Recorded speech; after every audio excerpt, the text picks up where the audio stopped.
The moment I stumbled upon Ethan's profile online, it was like a bolt from the blue. There I was, lounging on our couch, Mark's laughter echoing from the kitchen as he fussed over some new recipe he wanted to try. My finger hovered, then tapped. A message shot through the digital ether, rekindling something I thought was long dead. Long time no see, Ethan. How's life treating you?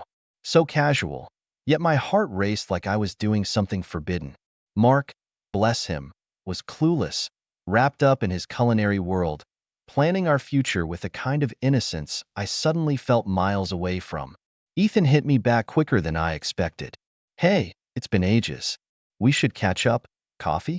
Coffee turned out to be this little corner spot downtown, buzzing with life. A stark contrast to the comfortable predictability of my life with Mark. Slipping my engagement ring into my pocket felt like shedding a part of myself, but the thrill? Undeniable. We talked for hours, slipping back into our old rhythm as if the years apart had been mere minutes. Ethan's eyes still had that spark, the one that used to make my stomach do flips. And there it was again, that old flame, flickering back to life. I got home late, spinning a tale for Mark about a last-minute work crisis. He bought it, no questions asked, his trust as solid as ever. God, the guilt was a punch to the gut, but the exhilaration? Like a drug I couldn't quit. Ethan wanted more, and so did I. Secret texts turned into clandestine meetings. Each lie I fed Mark a brick in the wall I was building between us. Mark was all in on us, talking about houses and wedding venues, while I was sneaking around, meeting Ethan in shadowed corners of the city. Then Ethan dropped the bomb. A weekend getaway, just the two of us. Let's do something crazy, he said. And I, caught up in the whirlwind, agreed. Told Mark one needed a girls' weekend to blow off some steam. The look in his eyes, full of understanding and love, almost broke me. Almost. That weekend was like something out of a dream, secluded in a cabin away from the world, where Ethan talked about us like it was the most natural thing in the world. And I bought into it, hook, line, and sinker, imagining a future charged with passion and adventure. A stark contrast to the life Mark and I had planned. Coming back to reality was a slap in the face. Mark had thrown us an engagement party, a surprise, with our families and friends all there, smiling, celebrating. The guilt was a wave that nearly drowned me, but I kept my secret locked tight, smiling and playing the part of the happy fiancé. Each of these moments, each lie, each stolen second with Ethan, was a step down a path I never thought I'd take. I was living a double life, caught between the comfort and love Mark offered and the fiery passion Ethan reignited in me. The thrill of the secret, the guilt eating at me, the love I had for Mark, and the desire for Ethan. It was a tangled web I'd woven, one that I was far too entangled in to escape unscathed. The thrill of sneaking around had its expiry date, stamped clearly the moment Ethan's patience ran thin. We can't keep doing this, he'd press, his voice a blend of frustration and desperation. You need to decide. Our secret rendezvous, once electrifying, had started to feel like a countdown to an inevitable crash. The weight of our actions, heavy like a storm cloud ready to burst, hung over us, sucking the joy out of our stolen moments. I remember staring at my reflection, the face of a woman caught between two worlds, neither of which seemed entirely hers anymore. Ethan's ultimatum echoed in my head, a relentless reminder of the mess I'd entangled myself in. It was in one of those moments of clarity, fueled by fear more than courage, that I made my choice. I can't do this anymore, Ethan. I'm sorry. His reaction was a mix of anger and disbelief. You'll regret this, he warned. His words a cold gust that I tried to shrug off. I convinced myself I could fix everything, that I could tuck away my betrayal like a dark secret and move on. That karma, or perhaps just consequence, has a way of catching up. Anonymous messages started popping up for Mark, each one a ticking time bomb. Panic wasn't just a reaction, it became my constant state. Ethan's revenge was more than a threat now. It was reality knocking on my door with a battering ram. The confrontation with Mark was inevitable. His face, a mix of confusion and hurt, cut deeper than any angry words could. Is it true? He asked, holding up his phone like it was evidence in a trial. I tried to lie, to weave a story that could patch the gaping holes in our life together. But lies, no matter how carefully crafted, have a way of unraveling. The receipts from the cabin getaway were the final nail in the coffin. Found accidentally, they turned our living room into a scene straight out of a drama, where truths are laid bare and nothing is left unsaid. Mark's face, as I confessed, was something I'll never forget. It wasn't anger that dominated. It was something far worse, disappointment, a profound sadness that spoke volumes of the dreams we had shattered. Begging for forgiveness felt like trying to fill an ocean with a teaspoon. Mark's silence was a chasm between us, a gap filled with the ghost of what we were supposed to have. When he finally spoke, it wasn't to yell or accuse. "I need some time," he said, his voice void of the warmth I'd fallen in love with. Watching him leave, I was acutely aware of the silence he left in his wake. The house, once a symbol of our future, now felt like a mausoleum for all our plans and promises. The aftermath of his departure was a solitude that felt like punishment, a constant reminder of the cost of my choices. Each room echoed with memories, every corner a testament to what we had lost. The cold bed, the untouched dishes, the silence, it all screamed of the void Mark's absence left. In trying to hold on to a ghost from my past with Ethan, I'd lost my future with Mark. The realization was a bitter pill, one I was forced to swallow in the deafening quiet of our, now my, home. The moment Ethan decided to vanish from my life, it was like being plunged into cold water, shock followed by the numbing realization of my solitude. All my frantic attempts to reach him, messages sent into the void, were met with silence. A stark, unforgiving silence that mirrored the growing gap between Mark and me. The reality of my situation was a bitter pill, swallowing me whole into a sea of regret. Driven by a mix of desperation and hope, I bombarded Mark with messages, calls, voicemails, anything that might bridge the chasm I'd created. Each attempt felt like throwing a lifeline into an abyss, praying for a sign of life on the other end. But the silence that returned was a clear message. I had set into motion events that couldn't be undone, consequences that couldn't be outrun. When Mark finally agreed to meet, it wasn't the reunion I'd foolishly hoped for. Sitting across from him in our favorite cafe, the place where we once dreamed of a future together, I barely recognized the man in front of me. The warmth that once lit his eyes had been replaced by a guarded coolness, a barrier erected from pain and betrayal. "It's over," he said, his voice steady, devoid of the anger or sadness I'd braced myself for. Instead, there was an indifference, a detachment that was far more devastating. He'd moved beyond the pain I caused, leaving me stranded in its wake. His decision wasn't fueled by spite, but by a need to preserve what was left of himself. In that moment, I realized the depth of the rift between us, irreparable, vast, and entirely of my making.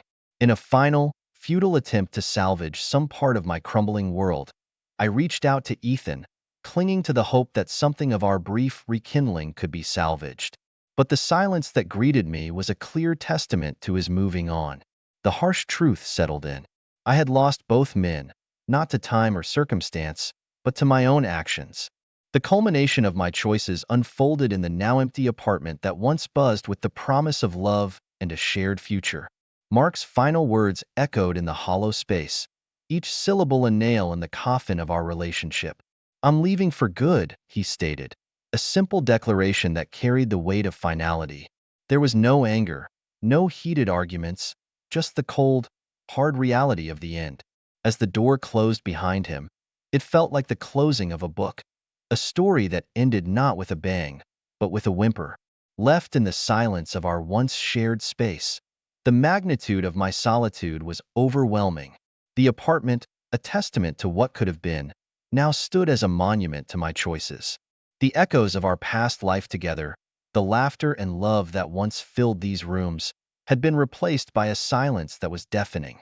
The dust settled on the empty shelves, on the photographs that still hung on the walls, each a mocking reminder of the future we'd planned. As I stood in the midst of the wreckage of my own making, the reality of my actions settled around me like a shroud. The final showdown, the moment of reckoning, had not been a dramatic clash of wills or a passionate plea for forgiveness. It was a quiet surrender, a resignation to the consequences of my choices. The door's soft click as it closed behind Mark was the punctuation mark at the end of our story. A story marred by betrayal, led astray by fleeting desires, and ultimately ended by the inevitable realization of loss. In the quiet aftermath, the echoes of my choices linger like ghosts in the hallways of my life. It's a stark contrast to the whirlwind of deceit and passion that led me here. Each day is a reminder of the weight I carry, a burden forged by my own hands. The fallout is silent yet deafening, a constant companion in my newfound solitude. Reaching out to friends and family feels like grasping at straws, each attempt met with a coldness that chills to the bone. Their disappointment is a tangible thing, a barrier that stands firm between us. Conversations are stilted, filled with unsaid judgments and unasked questions. My social circle, once a source of comfort and joy, shrinks until I find myself navigating long days and even longer nights utterly alone. Work becomes my refuge, or at least, I try to make it so. But whispers follow me like shadows, colleagues casting sidelong glances filled with unspoken accusations.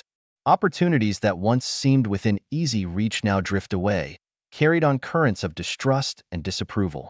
My professional life, like my personal one, bears the scars of my actions. In moments of weakness, I find myself wandering the places Mark and I once loved. Each location, once a backdrop to our shared dreams, now serves as a stark reminder of all that I've destroyed. The park where we picnicked on lazy Sundays, the cozy little cafe where we'd huddle over coffee on rainy afternoons, each visit is a punch to the gut, a memory of a dream that will never be fulfilled. The cold, impersonal nature of legal proceedings for the division of our shared assets strips away any remaining illusions of reconciliation. Sitting across from Mark in a sterile lawyer's office, the finality of our shared story is underscored by the signing of documents, the dividing of lives once so intricately entwined.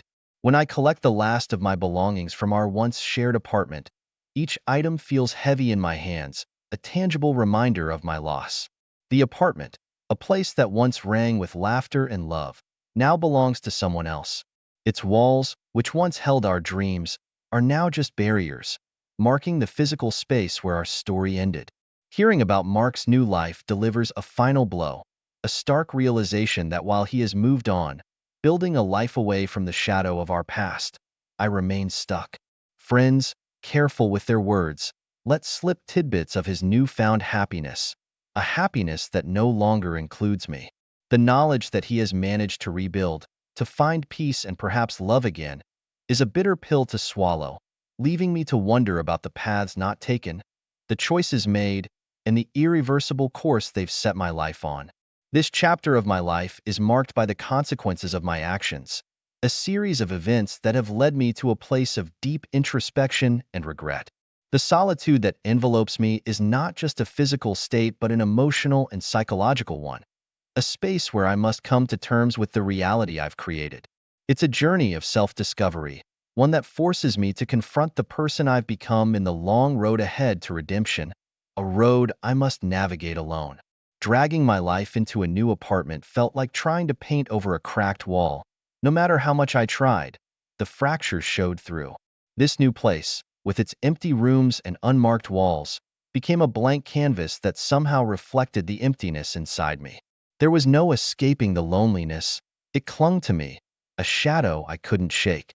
In the midst of this, I found myself on a path of self-improvement, a desperate climb out of the pit I dug for myself. I threw myself into books, exercise, anything that promised a sliver of redemption. But progress felt like walking through molasses. Every step forward was slow, every inch gained, a battle. The turning point came with a heavy realization. My actions had razed everything to the ground, not just my relationship with Mark, but my self-respect, my happiness. It was a bitter pill, understanding that the quest for redemption was mine alone to undertake. A solitary journey paved with the shards of my past. Social media became a double-edged sword, a portal to the life I once had. Each scroll, each click, was a window into the happiness I had forsaken. Birthdays, Anniversaries, celebrations, I saw them all from the outside, a spectator to a life I was no longer a part of. The isolation was palpable, a digital reminder of the physical and emotional distance that now defined my existence. Trying to forge new relationships felt like navigating a minefield with a blindfold on. My past loomed large, a barrier that seemed insurmountable. Trust, that once flowed so easily towards me, now felt like a rare commodity, one I was deemed unworthy of. Conversations that ventured too close to the heart of my story ended in silence, a judgment passed without words. The day that would have been my wedding anniversary passed in a blur of silence and solitude. There were no celebrations, no shared memories, just a stark reminder of what could have been. That date, once circled in red as a beacon of joy, had become just another day on the calendar, marked only by the weight of regret. In an attempt to navigate the tumult of my inner world, I started keeping a journal. The act of writing became both a lifeline and a mirror, reflecting the turmoil within. Page after page filled with words that spilled out, a mix of loss, remorse, and the faintest glimmers of hope. Documenting my journey became a form of therapy, a way to process the avalanche of emotions that each day brought. These pages, these actions, became the stepping stones on a path towards something resembling peace. The journey was fraught with reminders of my betrayal, shadows of the past that stretched long into my present. Yet, in the solitude of my new apartment, with my journal as my confidant, I began to understand that redemption wasn't just about making amends with others, it was about reconciling with myself, learning to live with the choices I'd made, and finding a way to move forward, one slow, uncertain step at a time. Bumping into one of Mark's friends at the grocery store was like getting slapped by reality. "He's moved on, you know," she said, almost apologetically. Engaged, the words hit like a freight train. Mark, my Mark was starting anew, building a life I was no longer a part of. The finality of his departure, once a dull ache, sharpened into acute pain. It was a stark reminder that life marches on, with or without you. Nights turned into endless stretches of darkness, the quiet amplifying every regret, every what if. Sleep was elusive, chased away by the ghosts of decisions past. The bed felt too big, the night too long, and my thoughts too loud. There was no escape from the solitude that nightfall brought, only a deep dive into the abyss of my own making. In desperation, I reached out for help, finding myself in the soothing, neutral territory of a therapist's office. Sitting there, amidst the calming colors and soft-spoken words, I began to unravel the tangled mess of emotions and actions that had led me here. "It's about learning to forgive yourself," my therapist said, a simple statement that felt insurmountable. Therapy was a slow dance of 2 steps forward, 1 step back. Each session peeled back layers of guilt, anger, and sorrow, revealing the raw, vulnerable parts of myself I'd long ignored. It was a painful process, confronting the reality of my choices, but it also brought small moments of clarity, flickers of understanding that perhaps I could learn to live with the consequences of my past. During a particularly challenging week, I stumbled upon a box of old photos. Each snapshot was a portal to a happier time, moments of laughter and love frozen in time. Now, they were just relics of a life that felt like someone else's. The joy in those photos was foreign, replaced by the sharp sting of loss. It was a tangible reminder of the cost of my actions, a price paid in memories and moments that could never be reclaimed. Reaching out to old friends was my next step, a tentative extension of olive branches worn thin by time and neglect. The responses varied. Some doors cracked open, allowing the light of rekindled friendships to seep through, while others remained firmly shut, the damage too great to repair. Each reconnection was a step towards rebuilding a semblance of the social fabric I'd torn apart, a patchwork of relationships mended with time and effort. Seeking a purpose beyond my own healing, I turned to volunteering. Immersing myself in the act of helping others offered a temporary reprieve from my own troubles, a chance to step outside the tangled web of my emotions. It was a balm, however fleeting, for the wounds that seemed ever present. Yet, even in the midst of giving back, the ache of my losses lingered, a constant reminder of the work still to be done. In a moment of loneliness, I found companionship in the form of a dog, a scruffy, loyal creature that asked for nothing but love and returned it tenfold. In his eyes, there was no judgment, only the pure, uncomplicated affection that I so desperately needed. He became my shadow, a constant presence that filled the apartment with life. His simple joy in the mundane, walks in the park, the thrill of a new toy, reminded me of the beauty in the everyday, the possibility of finding happiness in the simplest of moments. This chapter of my life, marked by loss and the arduous journey towards self-forgiveness, was slowly being rewritten. Each step, whether it was therapy, reconnecting with friends, or finding solace in volunteering in the uncomplicated love of a pet, was a brick in the foundation of a new life. A life built not on the ruins of the past, but on the lessons learned and the small victories won in the battle for redemption. The day I adopted that scruffy little dog, I didn't realize I was also adopting a new lease on life. Suddenly, there was a reason to get out of bed, to step outside and face the world I'd been avoiding. Our walks became more than just a daily routine. They were small steps towards reclaiming the pieces of myself lost in the turmoil. The parks and streets, once reminders of a life I thought I'd lost forever, slowly started to feel like new territories to be explored and appreciated anew. In the midst of this newfound appreciation for the outside world, I stumbled upon a hobby that felt like a lifeline: painting. It started on a whim, a blank canvas and a set of paints bought on a day when the weight of my past felt too heavy to bear. To my surprise, painting offered an escape, a way to express the whirlwind of emotions that words could never quite capture. The act of transferring my feelings onto canvas was therapeutic, a way to process and make sense of the chaos within. My first completed piece was a somber affair, a visual representation of the guilt and sorrow that had been my constant companions. Staring at it, I realized it was more than just paint on canvas. It was a tangible expression of my journey, a way to confront and acknowledge the pain. The decision to display my work at a local gallery came from a place of wanting to share my journey, to step out of the shadows and into vulnerability. It was terrifying and liberating in equal measure. The exhibition, modest as it was, became a pivotal moment, a public declaration of my intent to heal and move forward. The night of the gallery opening, a small group of friends and acquaintances gathered, their presence a tangible support system that I hadn't realized I was rebuilding. Each familiar face was a reminder that despite everything, connections could be mended, that people were willing to stand by me through my process of healing. It was a tentative step towards a new beginning, a chance to redefine myself not by my past mistakes, but by my efforts to grow and learn from them. The feedback on my art was unexpectedly positive, each comment and piece of praise like a beacon of hope in the darkness. It was validation, not just of my art, but of the path I had chosen to walk. The encouragement I received was a reminder that while some doors had indeed closed, others were just waiting to be opened. Standing in the gallery, surrounded by my paintings, I was struck by a profound realization.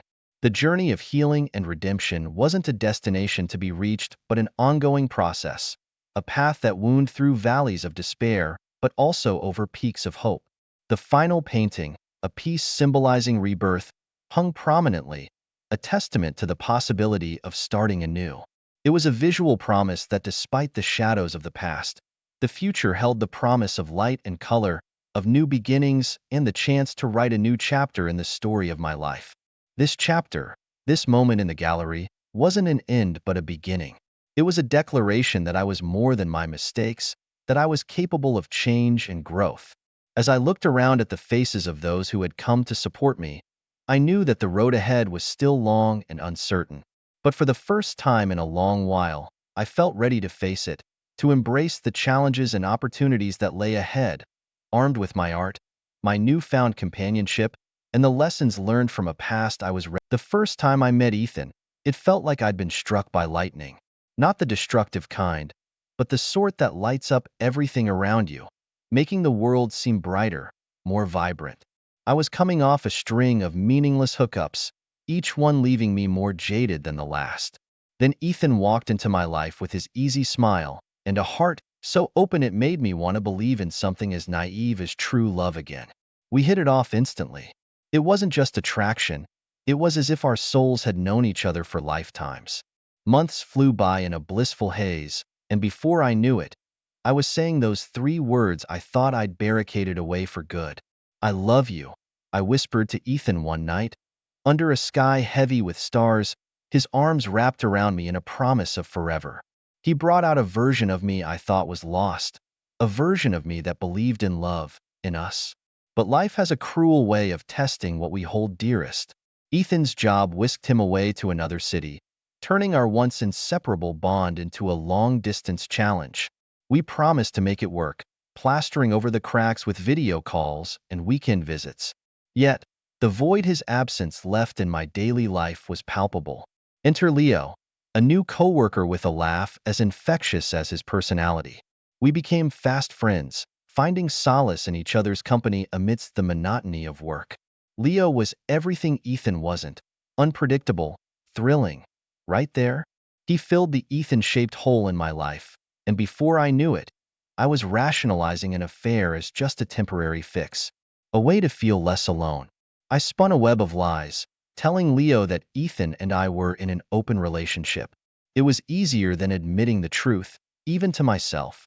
The affair became my secret escape, a place where I didn't have to face the loneliness waiting for me at home. But Ethan wasn't fooled. His voice on the phone turned cautious, probing. "Is everything okay, Anna? You seem distant."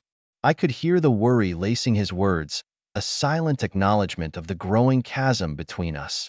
My assurances did little to mask the guilt that clung to my every word, a constant reminder of the double life I was leading. As Ethan's suspicions grew, so did my desperation to cling to the fragments of our relationship. But with every lie I told Leo, every pretend smile I flashed Ethan over video calls, the heavier my heart grew. I was trapped in a web of my own making, torn between the comfort of my past and the excitement of the present. The truth was, I was addicted to the thrill Leo offered. A thrill so intoxicating it made me forget the reasons I fell for Ethan in the first place. But as the lies multiplied and the truth threatened to surface, I couldn't shake the feeling that I was about to lose everything I ever cared about, for a fleeting moment of excitement that was never meant to last. The world seemed to shrink to the space between Leo and me, his gaze pinning me with an intensity that felt like a physical touch. "Where do we stand, Anna?" he asked, his voice a mix of hope and caution. The question, simple yet loaded, dangled in the air like a guillotine. I knew then that my tangled web of lies was about to ensnare me. Leo, with his earnest eyes and dreams of a future together, deserved more than the half-truths I'd been feeding him. But admitting the full extent of my deceit meant facing the ugliness of my actions head-on. I made my choice in a moment that felt both impulsive and inevitable. "I want to be with you, Leo," I said, my voice steadier than I felt inside. The decision to leave Ethan for Leo was intoxicating, a rush of adrenaline that blurred the lines between right and wrong. Leo's smile, wide and genuine, was all the confirmation I needed that I'd made the right choice. But beneath the euphoria, a nagging sense of guilt lurked, uninvited and ignored. Breaking up with Ethan over the phone was the coward's way out, and I knew it. My words were clinical, detached, as if I was discussing someone else's life. "Ethan, I can't do this anymore," I said, the truth tasting bitter in my mouth. His silence was deafening, a void where I'd expected anger or pleas for an explanation. Instead, there was only a resigned sigh, the sound of a heart breaking quietly on the other end of the line. The aftermath was a mess of emotions and unanswered questions. Ethan, in his pain, sought understanding, a way to make sense of the senseless. Our conversation the next day was a marathon of confessions and apologies, a cathartic release for emotions too long bottled up. I admitted to everything: the affair with Leo, the lies, my reasons and justifications, all laid bare. "I'm sorry, Ethan. I'm a liar, and I've hurt you in ways I can never undo," I confessed, the words scraping raw against my throat. His response was not what I expected. There was no anger, no accusations, just a quiet acceptance that chilled me to the bone. "I just wish you had been honest with me," he said, his voice heavy with unshed tears. It was a conversation that marked the end of us, a closure that offered no comfort, only the stark realization of the damage I'd caused. In the days that followed, I told myself I would work on my issues, that I would become someone worthy of love and trust. Yet, as I watched Ethan retreat into his work, putting distance between us with a professionalism that masked his pain, I couldn't shake the feeling of loss. My betrayal had not just ended our relationship, it had irrevocably changed him, turning the man I loved into a stranger. Ethan's attempt to move on was a mirror to my own struggle with guilt and self-loathing. I saw him throw himself into his job, each achievement a step away from me and the havoc I'd wreaked in his life. It was a haunting reminder of the cost of my actions, a price paid not just by me but by the one person who had loved me unconditionally. The thrill had worn off, leaving behind a bitter aftertaste of regret and loneliness. I lay on my bed, staring at the ceiling, the shadowy contours of my room feeling more like a prison than a sanctuary. Leo, who once seemed like a beacon of excitement, had become distant, his patience worn thin by my inability to fully commit, my heart still tangled in the remnants of what I had with Ethan. I couldn't shake the memories of Ethan's unwavering support, his understanding nature that had once been my rock. In stark contrast, Leo's charm had begun to reveal cracks, his once exciting unpredictability now a source of anxiety. He lacked the depth of empathy Ethan had offered freely, making me realize the gravity of what I'd lost. Driven by a mix of desperation and longing, I reached out to Ethan, hoping to glimpse the life I'd thrown away. But the man I met was not the Ethan I remembered. He had changed, his aura now one of strength and self-assurance that I had never contributed to. It was clear he had moved on, finding solace in new hobbies and friendships that had allowed him to rebuild the self-esteem I had shattered. Our encounter was brief, the chasm between us wider than I had anticipated. Ethan was polite, but his eyes were guarded, a clear barrier to any hope of reconciliation. The realization that I was truly alone hit me like a physical blow. Not long after, Leo ended things between us, his words a final nail in the coffin of our relationship. "I can't do this anymore, Anna. You're never fully here, always lost in what you had with Ethan, and your lies. I can't trust you," he said, his voice devoid of the warmth it once held. I was left reeling, abandoned by the very person I had sacrificed everything for. The confrontation with Ethan came unexpectedly. He sought me out, not out of a desire to reconcile, but to express the pain and betrayal he had endured. "I needed to do this for myself, to close this chapter for good," he said, his voice steady and resolute. He spoke of the hurt, the lies, and the betrayal, but also of healing and moving forward. It was a conversation that offered no solace, only a stark reflection of the damage I had caused. Left to confront the wreckage of my actions, I was forced to face the truth of my self-destruction. The realization that I had not only lost the love of my life, but had also pushed away a potentially good thing with Leo left me in a state of profound solitude. The pain of my choices became a constant companion, a reminder of the cost of my selfishness. In the silence of my room, with nothing but my thoughts for company, I began to reflect on the path that led me here. The excitement of the affair, the allure of something new, had blinded me to the beauty of what I already had. My actions, driven by a need to escape the perceived mundanity of commitment, had led me to this point of no return. It was a harsh lesson in the consequences of my choices, a realization that the thrill I sought was fleeting, but the scars it left were permanent. Alone, with nothing but regret to fill the void, I understood the depth of my folly, mourning the loss of a love that was once mine to cherish. The day I started therapy was the day I finally admitted to myself that I was the common denominator in a long line of failed relationships. Sitting in that too quiet room, facing a stranger who held my fragile hopes of change in her hands, I felt the weight of my past decisions like never before. It was a humbling realization, one that came not a moment too soon. "I need to understand why I do the things I do," I confessed, the words tasting like the first step on a long road to redemption. Meanwhile, Ethan was flourishing, his life a testament to the resilience of the human spirit. I heard through the grapevine of his promotions, of the new love in his life, And though each piece of news twisted a knife in my heart, I couldn't help but feel a sense of pride for him. He had moved beyond the shadow of our past, finding happiness and success that was no longer tainted by my betrayal. The contrast between our lives couldn't have been starker. My attempts at reaching out to Ethan were met with polite, but firm rejection. "I've moved on, Anna. I wish you all the best," he told me, his voice void of the warmth it once carried. It was a necessary but painful closure, a door firmly shut on any fantasy of reconciliation I might have harbored. In therapy, I began to unravel the threads of my behavior, tracing the patterns back to their origins. It was a painful process, confronting the truth that I had sabotaged not just my relationship with Ethan, but nearly every meaningful connection I'd ever had. "You've been repeating a cycle, Anna," my therapist pointed out, her words a mirror reflecting a truth I could no longer ignore. As Ethan's star rose, mine seemed to dim. Leo, once an ally and confidant in my professional life, distanced himself, the repercussions of my personal decisions bleeding into my career. Opportunities dried up, and I found myself on the outskirts of the network I had once been central to.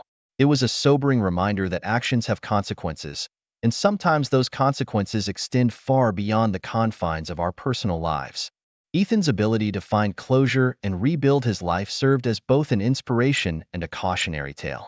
It forced me to confront the uncomfortable truth that his healing had nothing to do with me.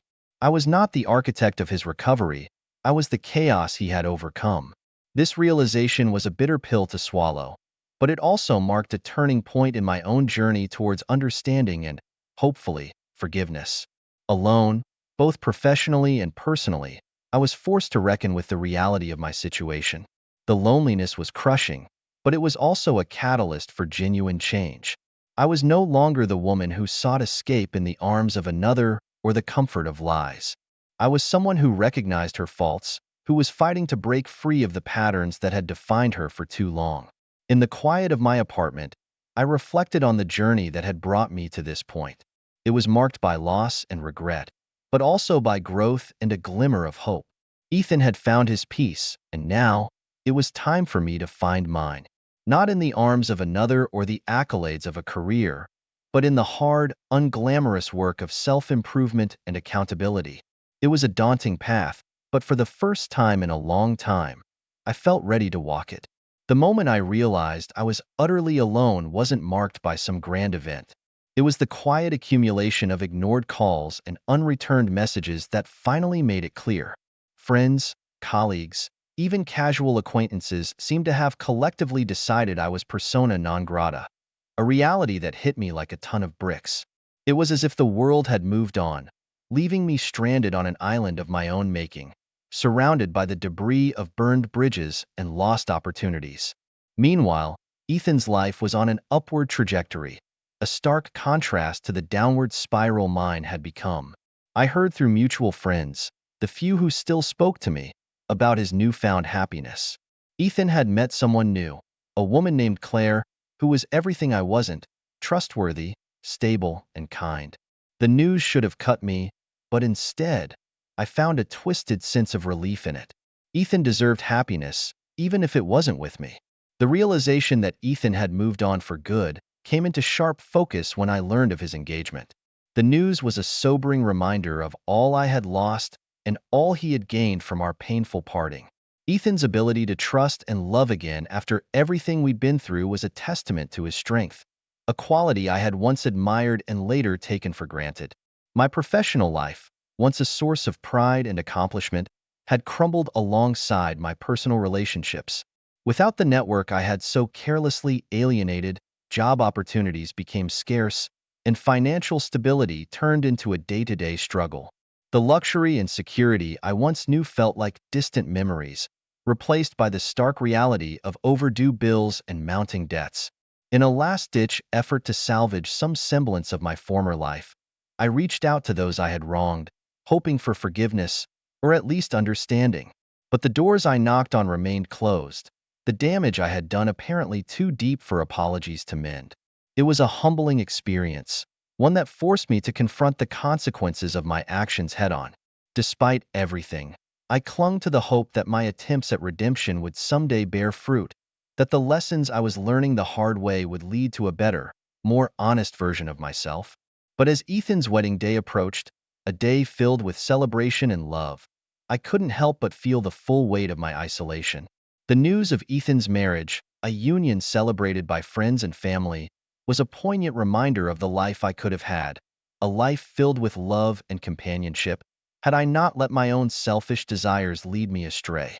Watching from the outskirts, unable to share in the joy, I was reminded of the cost of my choices, not just to myself, but to the man I had once loved and the life we could have built together.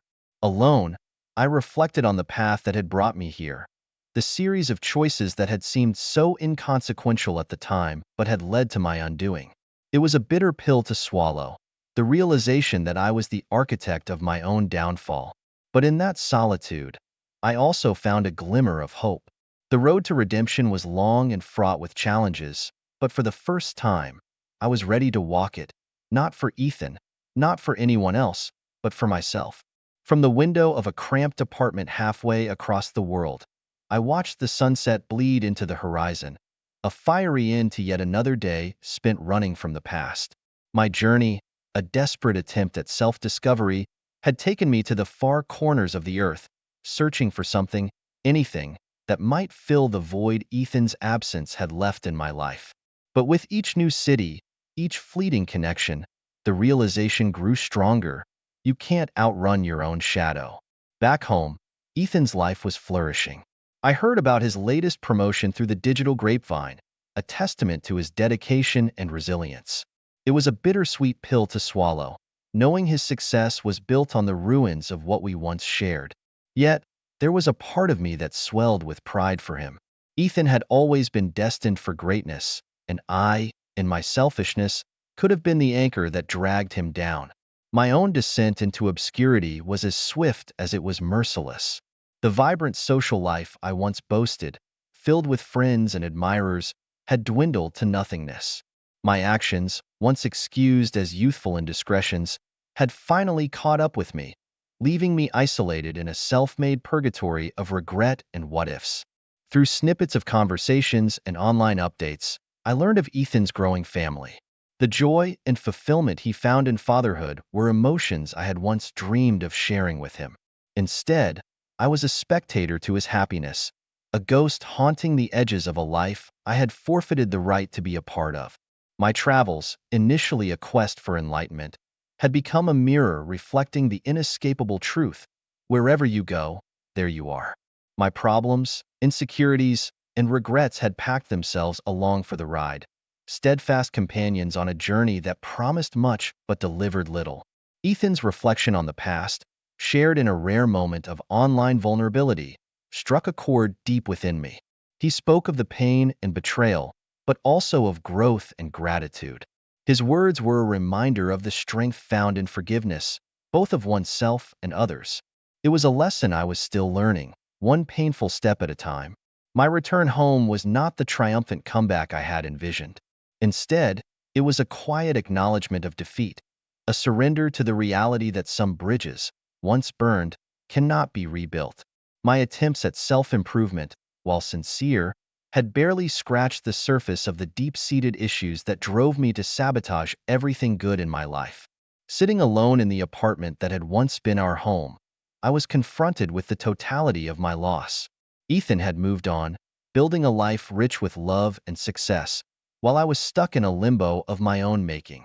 The realization was a gut punch, a wake-up call to the fact that true change requires more than a change of scenery. It demands a transformation of the soul. As the night deepened, wrapping the world in its silent embrace, I understood that the journey ahead was mine alone to make. It was time to stop running, to face the demons of my past with courage and humility. The road to redemption was long and uncertain, but for the first time, I felt ready to take the first step. Not for Ethan, not for anyone else, but for myself. Because in the end, the only way out of the darkness is through it, one small, faltering step at a time. The morning sun barely crept through the curtains, casting a soft light that did little to warm the chill in my heart. With each passing day, the weight of my past decisions grew heavier, a constant reminder of everything I'd lost.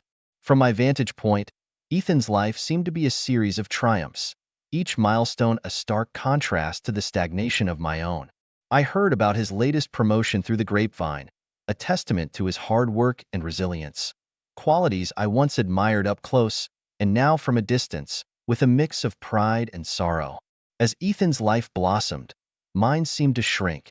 The vibrant social circle that once revolved around me had dissipated, leaving behind a void filled with echoes of laughter and conversations that no longer reached my ears. My attempts to escape the consequences of my actions led me on a solo journey, a desperate search for redemption and self-discovery. But no matter how far I traveled, the shadows of my past loomed larger, a stark reminder that running from oneself is a race you can never win. Meanwhile, Ethan's journey took a different path. He found contentment, a peace that seemed unattainable to me. His experiences with me, once a source of pain, had faded into a chapter closed long ago. Ethan had moved on, building a family and experiencing the joys and challenges of a life I once dreamed of sharing with him. His ability to give so freely of himself, volunteering and donating to causes, underscored the vast gulf between us. His generosity was a reflection of his character, a stark contrast to selfishness that had defined my actions. In moments of quiet reflection, I faced the harsh truth of my continued struggle. My life, a series of half-hearted attempts at change, seemed to be a perpetual cycle of regret and isolation. The clarity I longed for remained elusive, a fleeting shadow always just out of reach. It was during one of these moments that I realized the change I so desperately sought had to come from within.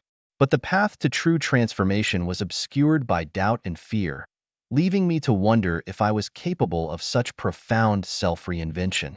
Driven by a newfound resolve, I reached out, attempting to reconnect with the friends I had wronged, including Ethan. My efforts, however, were met with silence or polite refusals. The doors I had hoped to open remained firmly shut, my past actions casting a long shadow that time had yet to dispel. Ethan, in particular, remained an enigma, his life flourishing in ways that both heartened and haunted me. His ability to overcome the betrayal and find happiness was a testament to his strength, a quality that had drawn me to him and now kept me at bay. In the solitude of my reflections, I confronted the painful truth of my journey, the realization that honesty, fidelity, and the courage to face one's flaws were not just virtues but necessities. My chance at happiness with Ethan, lost forever to a past marred by deception and selfishness, was a lesson learned too late. As I pondered the ruins of what could have been, I understood that the path to redemption was mine to walk alone. Ethan's triumph over the past was not just a story of resilience, but a beacon of hope for those willing to confront their darkest selves. Alone, yet surrounded by the remnants of my choices, I faced an uncertain future. The clarity I had sought, the moment of true understanding, had finally arrived, albeit at a great cost. My journey forward was unclear, but the first steps toward genuine change had been taken.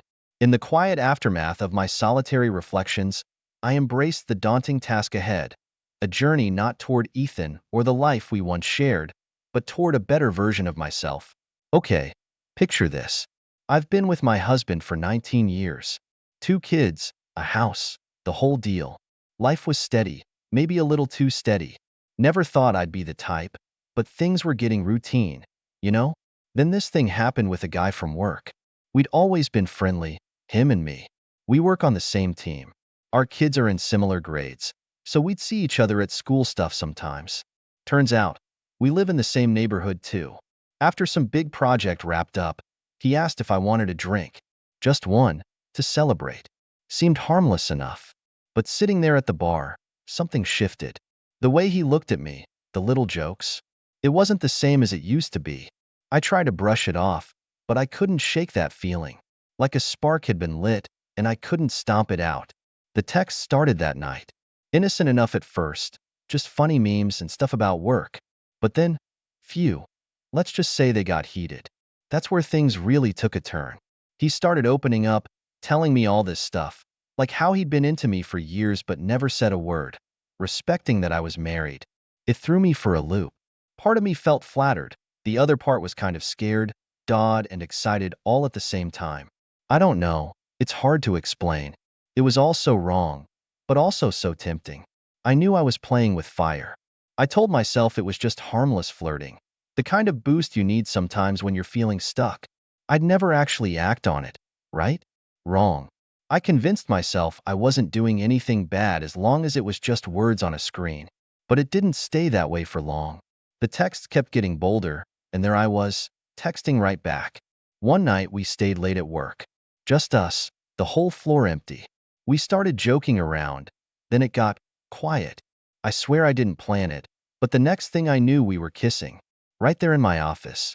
It felt so wrong, yet so thrilling. My stomach was in knots, but there was this fire in me too. We swore it was just a slip-up, a one-time thing. We can't let this happen again, we said to each other like we believed it. But we both knew it was a lie. It was like all that build-up from the texts exploded, and now there was no going back. The guilt was there, but so was this hunger, this need I hadn't felt in years. A few days later, we booked a hotel room. It was sleazy, one of those places off the highway. I told myself it was just to get it out of our systems. We could do it once, then return to our normal lives. Right? But the moment I walked into that room, I knew that wasn't going to happen. Maybe I didn't want it to happen.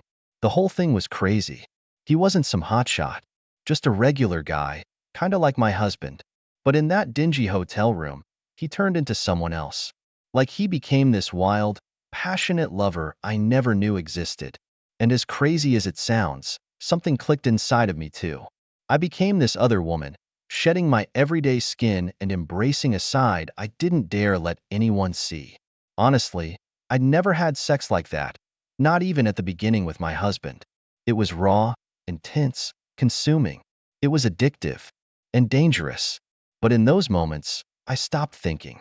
It was pure, selfish pleasure, the kind I'd been craving without even knowing it. I pushed thoughts of my family, my cozy life, to the back of my mind and let myself fall into this intoxicating rush. The next few weeks were a blur, a dangerous, intoxicating, secret kind of blur. We weren't sneaking into hotel rooms anymore. It was too risky, too easy to get caught. Instead, we took our chances everywhere we could. He'd pick me up after the kids were dropped on the bus, and we'd drive deep into the woods, park on some secluded trail, and lose ourselves in the back seat of his car. It was reckless, exciting, almost teenage-like. I'd never done anything so wild, so out of character. The fear of our kids finding me half-dressed in the car with another man. That made it hotter somehow. Every stolen moment was a rush, a desperate race against time, a thrilling game of hide and seek. The fear of discovery pulsed in my veins, making everything that much hotter. The backseat trysts were amazing, but it wasn't enough. It started encroaching on everything else. We disappear during lunch breaks, find empty storage closets on late work nights, anything for a few fleeting minutes together. But when we weren't together, the rest of my life felt flat. My husband, the kids, the house. It all seemed so ordinary, so boring after the intensity of being with him. Even while tucking the girls into bed, I craved the way he'd touch me, whispering dirty promises that turned my legs to jelly. The texts started taking over everything. I'd be checking my phone at the dinner table, sneaking into the bathroom during family movie nights, just to get a fix. He'd call me princess, and that stupid word became more powerful than anything my husband had said to me in years. I knew it was crazy, but it was like he owned me in some forbidden way. Every time he'd tell me I was beautiful, that he couldn't stop thinking about me, the guilt would gnaw at me, and at the same time, my head would spin with that intoxicating mix of desire and danger. We had this language now, a secret code woven into everyday conversations. Can't wait to see you, would be disguised as a work-related question. We'd plan our next tryst under the guise of casual banter in the office. It was madness, a double life spiraling out of control. Every lie, every hidden text, it became an addiction. I didn't know how to stop. Things were getting more intense between me and my lover. The texts weren't just about stolen touches and whispered promises anymore. He started asking personal things, what I wanted deep down, what my fantasies were. Like, seriously deep, private stuff I'd barely even admitted to myself. At first, it caught me off guard, but then it set something off in me, a spark that had been dimming for years. Then, one night, he texted me, "What do you really desire?" It was so bold, so out there. All I could think about was how badly I wanted him, how my body ached for a whole night with him, away from stolen minutes and secret corners. He must have read my mind because his response was simple: a night where time stops, where our regular lives get put on pause, where the only rule is pleasure. It was like he'd pulled a secret wish right out of my soul. I started fantasizing, imagining what it would be like with nothing to rush back to. Lying in his arms all night instead of sneaking out of the house before my husband woke up. The anticipation fueled me. Suddenly, the back seat of his car wasn't enough. Next thing you know, we were making it happen. We cooked up a story for our spouses about a fake work conference, lied to the kids about staying with relatives, and booked a secluded little cabin in the woods for a weekend. It was exhilarating and terrifying. I'd never been so brazen, never lied this big to everyone I love. The risk of getting caught was insane, but that just made it hotter. As I drove to meet him, my heart was pounding. This would be our first time alone, an uninterrupted stretch of stolen days and sinful nights. The thought of being all his for an entire weekend sent a wave of desire through me. The old me, the good wife, was screaming in the back of my mind, but her voice was getting weaker day by day. We weren't just having an affair now. We were building a fantasy world where I was his princess, a place where the usual rules didn't apply. And the truth was, I was completely addicted to it. I didn't want to think about the price I might pay. That seemed a world away when I pictured his eyes looking at me like I was the only woman on earth. That cabin felt like a whole different world. We shed our normal lives for the weekend, becoming these uninhibited, passionate strangers trapped in a bubble of lust and stolen time. The first night was like nothing I'd ever experienced. No fear of getting caught, no sneaking glances at my watch. Just endless hours of his hands on me, his mouth whispering promises that lit me on fire. Time slowed down. We cooked together, laughed like teenagers, and made love in a way that completely took my breath away. There was none of the routine that had worn down my marriage. Everything was new, charged, intoxicating. I didn't think about the fact that it was all a lie, that this bubble would eventually burst. But as the weekend was ending, the fear came creeping back in. Driving home felt different, heavy. The closer I got, the more my heart sank. I didn't want to go back to the predictable rhythm of cooking dinners, helping with homework, and small talk about work with my husband. When I walked through the door, reality hit me hard. It was like all the lights had dimmed. I saw our living room, the half-finished puzzle on the coffee table, and it all felt so dull. My husband was in the kitchen, back turned to me, fixing himself a drink. He didn't even know I was gone. And the worst part? I felt a twinge of disappointment. Suddenly, my phone vibrated. It was my lover. A simple text saying, "I miss you already." It was a jolt, proof that the dream weekend hadn't ended for him, even though I was right back in my messy life. I slipped to the bathroom, heart pounding, and responded. But before I could hit send, the phone slipped from my hands and clattered into the sink. When I looked up, my husband was there in the doorway. He must have heard the noise. His eyes were on the phone screen, on the open text, on my guilty face. I don't even remember what he said at first. It was all a blur of anger, betrayal, and disbelief. I tried to talk, to explain, but the words stuck in my throat. It was pointless. He knew everything. The fantasy was over. My secret world wasn't just cracked. It was utterly and brutally shattered. In the aftermath, the following days were an endless nightmare of raw emotions. Shouting matches echoed through the house, followed by nights where tears soaked into my pillow.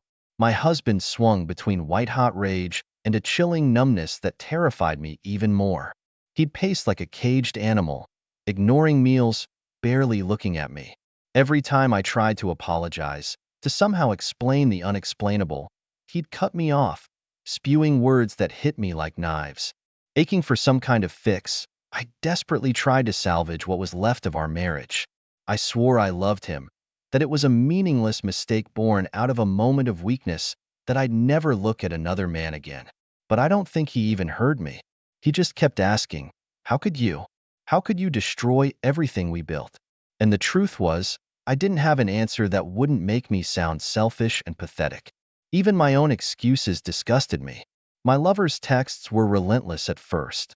Out of cowardice, I couldn't bring myself to face him after everything that had imploded. Yet, his desperate messages were like warped sirens luring me back to the shipwreck. He talked about love, about how we could still build a life together. It was diluted, like something out of a cheap romance novel. I thought about blocking his number, but the sickening truth was that I craved that echo of the forbidden, no matter how tainted it now was. My daughters were lost in their own private circles of hell. They'd overheard some of the fights, my youngest crying herself to sleep each night, my oldest barely speaking to me. They couldn't understand why their mom had shattered everything, and how could I even begin to explain? That I got bored with the predictable? That I chased a thrill to try and feel alive again? That I was so weak I'd mistaken lust for something worth destroying my family over? The marriage counselor, a woman whose tired eyes told a story of too many broken couples, didn't offer false hope. She said the damage was too deep. He couldn't trust me, and I honestly couldn't blame him. The love we'd built over so many years wasn't completely gone, but it was twisted and poisoned, maybe beyond saving. The word, divorce, hung heavy in the air, a monstrous inevitability we were both dreading. Practical fears swirled in my head. How would I survive on my own? How would we split up our shared life? Where would I even live? But more crushing was the relentless shame. The knowing looks when people finally found out, the hushed whispers, the way I'd become the cautionary tale in our small town. It felt unbearable, another weight crushing me down. And every day, every painful conversation, every tear-stained pillow drove the truth deeper. We were too far gone to fix this. The fantasy of piecing things back together started to crumble into dust. Divorce. One word, and my entire world splintered apart. Courtrooms, lawyers, dividing furniture we'd picked out together. It was all a logistical nightmare, made even worse by the constant, burning ache in my chest. Every meeting about alimony, every call about custody arrangements, felt like another nail hammered into the coffin of the life I'd blown to pieces. My lover, the hero of my deluded fairy tale, proved to be as fragile as the fantasy itself. He vanished as quickly as he'd appeared. A few cowardly, "I'll always love you" texts, then radio silence. No brave fight for our doomed love, no offer to rescue me from the ruins. Deep down, I knew he was never going to leave his family for me. The realization was bitter, leaving me with a toxic mix of anger and disgust. Mostly at myself. I was alone in a way I'd never experienced. Yeah, technically I had my daughters, but the rift between us felt wider with each passing day. Their looks, a painful blend of confusion and disappointment, burned into my soul. I wanted to fix it, to be the perfect mom again, but the shattered parts of me wouldn't fit back together that easily.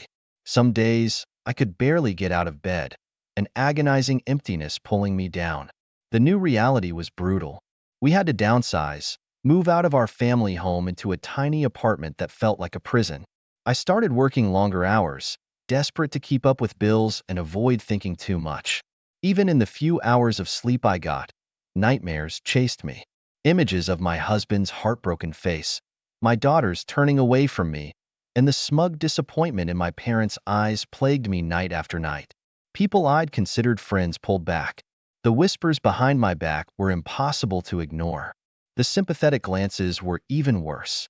I'd become some kind of grotesque example, a woman who'd traded stability for cheap thrills and ended up losing everything. Honestly, I couldn't really blame them. I didn't recognize the desperate, heartbroken mess in the mirror either. They say time heals all wounds, but sometimes it feels like it just opens up more space for regret to fester. Even now, there are moments, lying awake at night, when I can still feel his hands on me, his voice in my ear. The echo of that passion lingers like a ghost, a cruel reminder of the price I paid for a pathetic escape. It felt like years, not months, before the divorce papers were finally signed and done. The legal stuff was brutal, but it was a weird kind of relief too. Like the worst was finally over, and some small part of me could start to figure out how to move on. My new life was a far cry from the comfortable one I'd wrecked. Bills were piling up, my social life was dead, and most days I barely had the energy to make dinner. But there was a tiny flicker inside me, a stubborn ember refusing to go out. I wasn't sure if it was anger, or survival instinct, or maybe a twisted kind of hope. But somewhere beneath the layers of guilt and exhaustion, I told myself I wouldn't crumble completely. I owed it to my girls, to what was left of myself, to prove that I wasn't just a pathetic cliché who threw her life away for nothing. It was slow, one step at a time. I started reaching out to old friends I drifted away from, finding a few still willing to give me a second chance. Nights out weren't fueled by reckless abandon anymore, but just having a laugh and feeling halfway normal was a balm to my wounded soul. My apartment, though still tiny and depressing, I started fixing up a bit. Each new plant, each framed picture of happier times, was a piece of me reclaiming space. Therapy was a hurdle at first. Talking about the affair felt like dragging myself through dirt all over again. But the therapist was patient, letting me start with the practical stuff, the panic over finances, the loneliness, the nightmares, and slowly, she helped me chip away at the wall of shame in my head. It wasn't about excusing what I did, but about getting past the self-hatred that was dragging me further down each day. There are memories that still sting, moments that make me flinch. The song I danced to with my lover, the smell of the woods where we used to meet, even a certain aisle at the grocery store where my husband and I used to argue over what cereal to buy. But I learned to breathe through them, to remind myself that those moments were in the past, that they didn't define who I'd become. I even started dating a bit, though any sparks of excitement were usually snuffed out by my anxieties. Trust wasn't my strong suit anymore. Even a nice guy with kind eyes and a good job would set off alarm bells. Was he secretly married? Did he have a history of lying? Or was I the only broken one he'd be willing to take a chance on? Most dates didn't go past a second drink. Small victories mattered. A good grade on one of my daughter's tests, a quiet moment when we laughed together like we used to, a promotion at work that proved I could still make something of my career. It's hardly the happily ever after I'd envisioned, but then again, maybe those don't really exist, at least not in the way I used to think. One gray morning, I woke up, looked out at the traffic, and realized I hadn't cried myself to sleep for a week.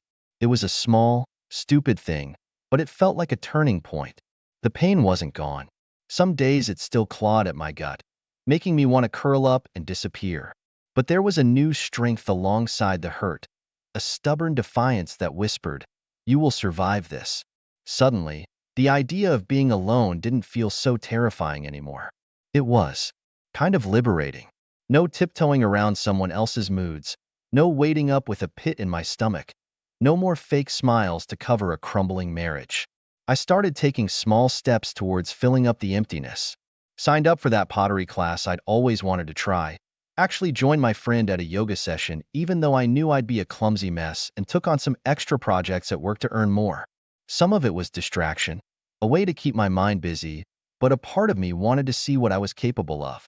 If I'd lost the safe, predictable life, I was determined to carve out my own space instead of relying on someone else to make me feel whole. Slowly, I stopped seeing myself solely as the woman who blew everything up. I was also starting to be the woman trying to pick up the pieces.